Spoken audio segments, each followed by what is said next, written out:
I have little use for the past and rarely think about it.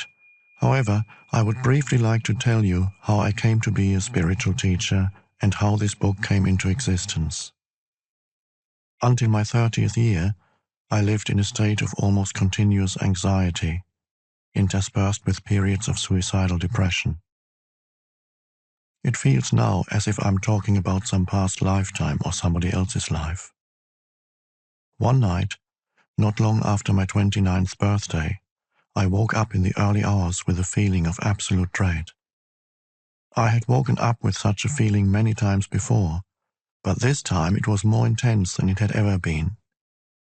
The silence of the night, the vague outlines of the furniture in the dark room, the distant noise of a passing train, everything felt so alien, so hostile, and so utterly meaningless that it created in me a deep loathing of the world. The most loathsome thing of all, however, was my own existence. What was the point in continuing to live with this burden of misery? Why carry on with this continuous struggle? I could feel that a deep longing for annihilation, for non-existence, was now becoming much stronger than the instinctive desire to continue to live. I cannot live with myself any longer.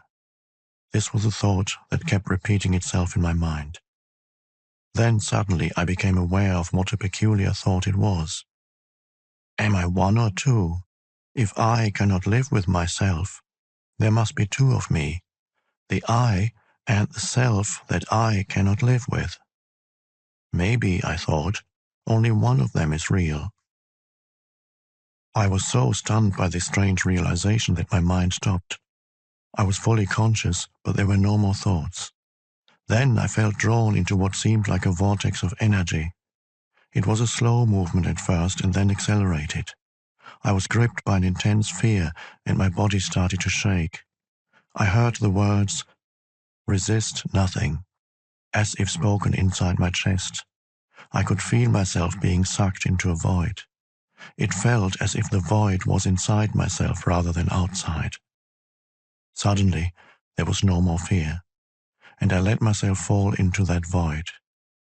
I have no recollection of what happened after that. I was awakened by the chirping of a bird outside the window. I had never heard such a sound before. My eyes were still closed, and I saw the image of a precious diamond.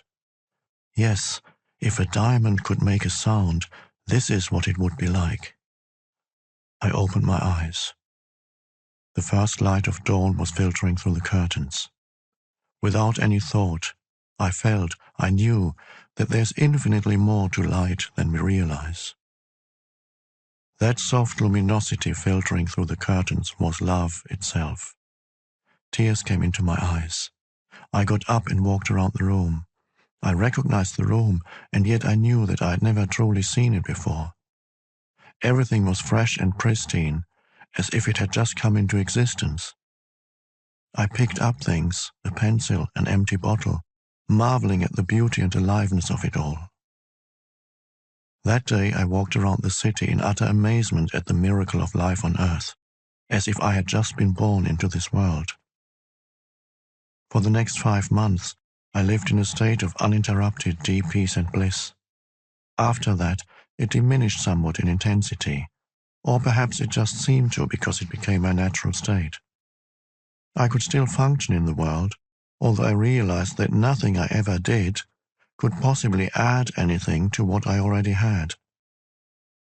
I knew, of course, that something profoundly significant had happened to me, but I didn't understand it at all. It wasn't until several years later, after I had read spiritual texts and spent time with spiritual teachers, that I realized that what everybody was looking for had already happened to me. I understood that the intense pressure of suffering that night must have forced my consciousness to withdraw from its identification with the unhappy and deeply fearful self, which is ultimately a fiction of the mind. This withdrawal must have been so complete that this false suffering self immediately collapsed, just as if a plug had been pulled out of an inflatable toy. What was left then was my true nature as the ever-present I am. consciousness in its pure state, prior to identification with form. Later, I also learned to go into that inner timeless and deathless realm that I had originally perceived as a void and remain fully conscious. I dwelt in states of such indescribable bliss and sacredness that even the original experience I just described pales in comparison. A time came when, for a while, I was left with nothing on the physical plane. I had no relationships, no job, no home, no socially defined identity. I spent almost 2 years sitting on park benches in a state of the most intense joy. But even the most beautiful experiences come and go. More fundamental, perhaps, than any experience is the undercurrent of peace that has never left me since then. Sometimes it is very strong, almost palpable, and others can feel it too. At other times it is somewhere in the background, like a distant melody. Later, people would occasionally come up to me and say, "I want what you have. Can you give it to me or show me how to get it?" And I would say, "You have it already. You just can't feel it because your mind is making too much noise." That answer later grew into the book that you are listening to now. Before I knew it, I had an external identity again. I had become a spiritual teacher. This book represents the essence of my work as far as it can be conveyed in words, with individuals and small groups of spiritual seekers during the past 10 years in Europe and in North America. In deep love and appreciation, I would like to thank those exceptional people for their courage, their willingness to embrace inner change, their challenging questions, and their readiness to listen. This book would not have come into existence without them. They belong to what is as yet a small but fortunately growing minority of spiritual pioneers. People who are reaching a point where they become capable of breaking out of inherited collective mind patterns that have kept humans in bondage to suffering for eons. I trust that this book will find its way to those who are ready for such radical inner transformation and so act as a catalyst for it. I also hope that it will reach many others who will find its content worthy of consideration, although they may not be ready to fully live or practice it. It is possible that at a later time, the seed that was sown when listening to this book will merge with the seed of enlightenment that each human being carries within, and suddenly that seed will sprout and come alive within them. The book in its present form originated, often spontaneously, in response to questions asked by individuals in seminars, meditation classes, and private counseling sessions, and so I have kept the question and answer format. I learned and received as much in those classes and sessions as the questioners. Some of the questions and answers I wrote down almost verbatim. Others are generic, which is to say I combined certain types of questions that were frequently asked into one, and extracted the essence from different answers to form one generic answer. Sometimes, in the process of writing, an entirely new answer came that was more profound or insightful than anything I'd ever uttered. Some additional questions were asked by the editor so as to provide further clarification of certain points. You will find that from the first to the last page, the dialogues continuously alternate between two different levels. On one level, I draw your attention to what is false in you. I speak of the nature of human unconsciousness and dysfunction, as well as its most common behavioral manifestations, from conflict in relationships to warfare between tribes and nations. Such knowledge is vital, for unless you learn to recognize the false as not you, there can be no lasting transformation, and you would always end up being drawn back into illusion and into some form of pain. On this level, I also show you how not to make that which is false in you into a self and into a personal problem, for that is how the false perpetuates itself. On another level, I speak of a profound transformation of human consciousness, not as a distant future possibility, but available now, no matter who or where you are.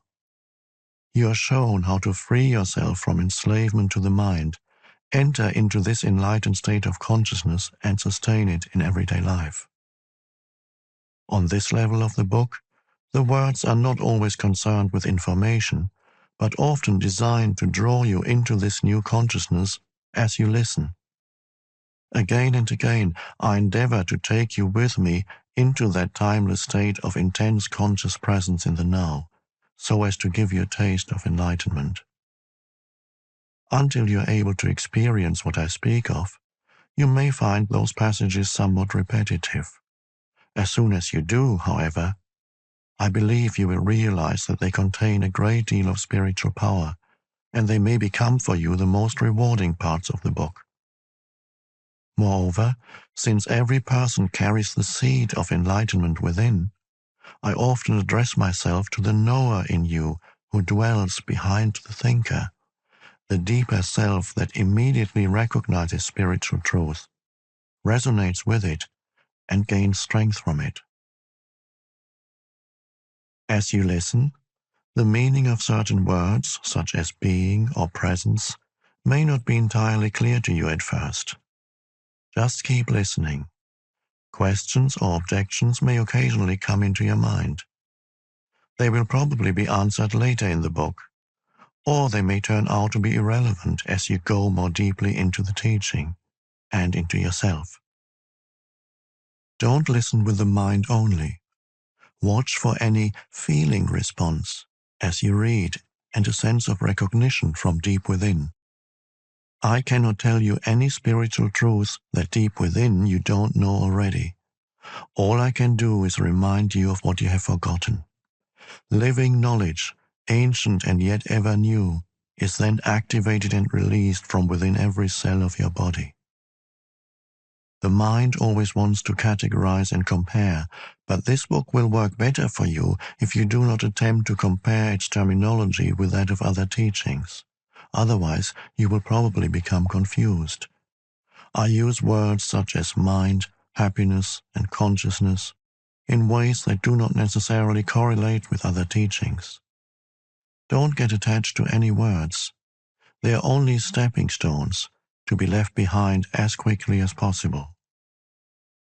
When I occasionally quote the words of Jesus or the Buddha from A Course in Miracles or from other teachings, I do so not in order to compare, but to draw your attention to the fact that in essence there is and always has been only one spiritual teaching, although it comes in many forms.